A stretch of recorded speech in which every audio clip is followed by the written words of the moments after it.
Hey, what's going on, folks? Welcome back to the Real Legend of Gaming. We are here with Arena of Valor, folks, and this is Everything AOV Episode 3. And what we'll be discussing today is the balance changes that were recently announced.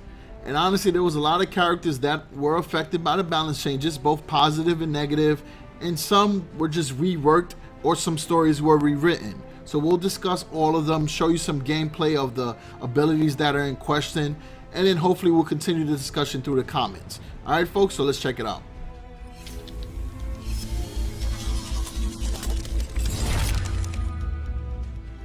Alright folks, so the first hero that will be changed is Maganga. Maganga's third ability, Detonation, will get a nerf. The magic damage is being decreased from his base stat of 140 at level 1 to 120 at level 1, and it corresponds across the levels. However, this is a change as well. The extra damage added with each march is changing from 50% to an actual base stat of 120, and again it changes across the levels. Next hero in question is Fennec. Fennec's first ability, Thief's Mark, is being changed. Now I think overall Fennec is getting a buff that he really needed. So the explosive area physical damage is increasing from 160 base stat to 160 for the first level. However, after level 1, as you see, it goes from 180 to 200, 200 to 240, 220 to 280, and it continues. So it's a pretty sizable difference. Now every normal attack that lands during the mark's duration will have added physical damage at the same values as above. Also, the cooldown's being decreased. As you see, it goes from 12 to 11, and it continues to lower as the levels increase. So for those of you that have been wanting to try out Fennec, you might have a reason to try out the Marksman, maybe switch away from Valheim and give them a try, or even Violet. Next up is Kali. So Kali's getting a full rework, even from the title change where it goes from the aspect of vengeance, it changes to spectral rule. New background story, and all the abilities were changed. So ability 1 being Eternal Blame, the reduced movement speed is going from 15% to 10%. Ability 2 is Incorporeal, it's going from the ability power is being increased from 20% to, instead of a percentage, is going to a base stat. So 20% becomes 70, 25% becomes 110, 30% becomes 150, and it continues. Then you got ability 3, which is Grievance. The cooldown is changing from 36 to 30 seconds, and it's actually going to be 30 seconds across all levels. So I see a rework being done, but it's also pretty fair and balanced. Some things are changing for the good, and some are being balanced out to not make her too OP. Next up is one of the newest heroes in North America, Ignis, the Anointed One. He's getting a new background story, and ability 3, Holy Embers, is actually changing. So the Mark of Flame that usually hits the targets and marks them is changing from 900 to 800. However, the big difference is that instead of it being magic damage, it's becoming true damage. So that's something to keep in mind. Next up is Preda, the Illest. Such a cool name. So ability 1 is called Plague Spectre. The magic damage is changing from 320 to 360. So the Plague Spectre is getting buffed. As you see across the levels, at level 2 is 420 going up to 450, 520 going up to 540, and it continues. And I'm not reading the designer notes, folks, because I'm going to link the article in the description that you guys can go back and check it out. Really with this video, I wanted just to highlight the changes and also show you the abilities in the form of gameplay. That way it's just not me reading off an article, show you that we are trying to give you an idea of how to use the ability, and also you can understand more clearly how the change will go into play. The next up is Jannar. So Jannar's ability 3, Nirvana, is changing. The updated ability description to make it more clear that the 70% movement speed bonus is consistent and not increased per nearby enemy.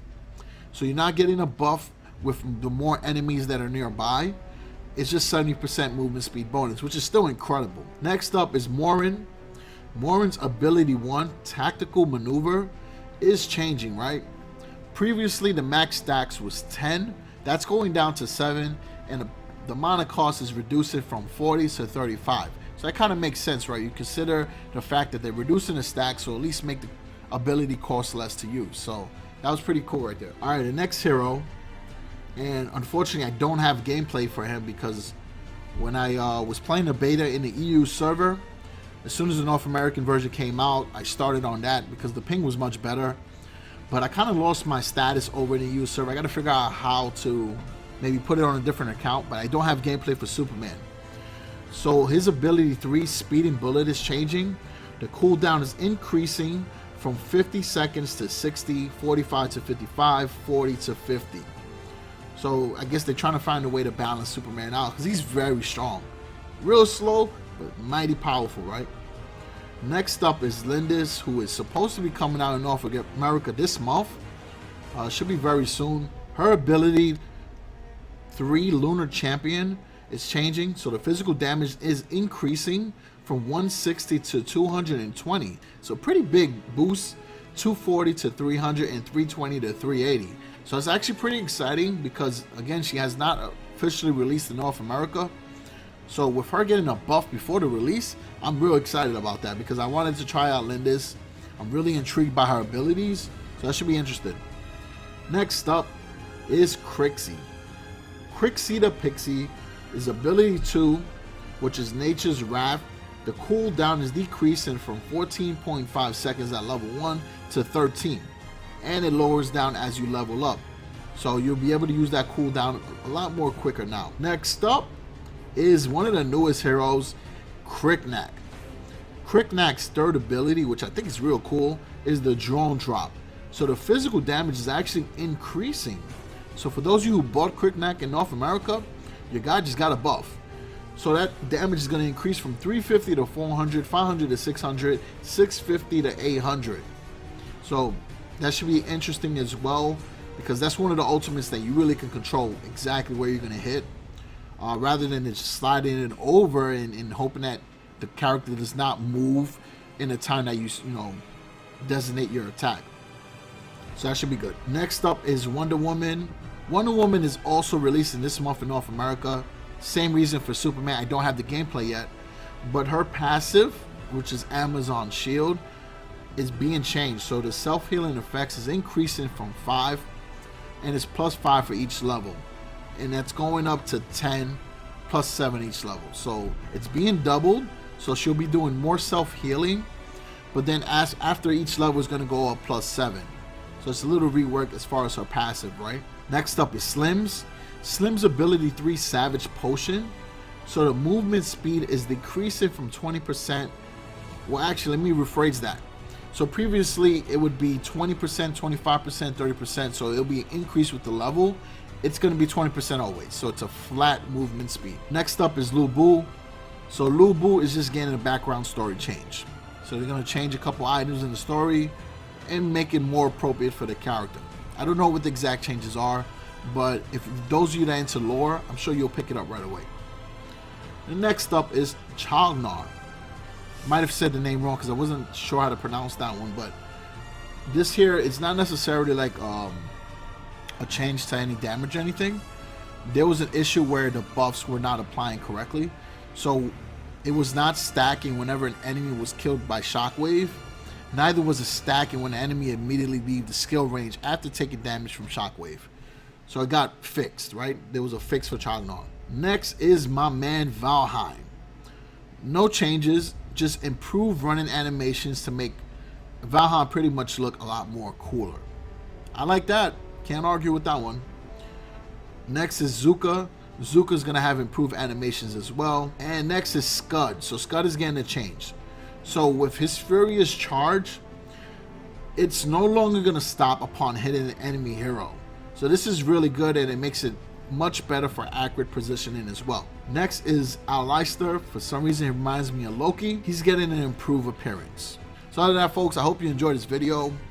I try to give you as much information as I can, along with some actual gameplay, to make it more than just, you guys watching me read the balance changes to you.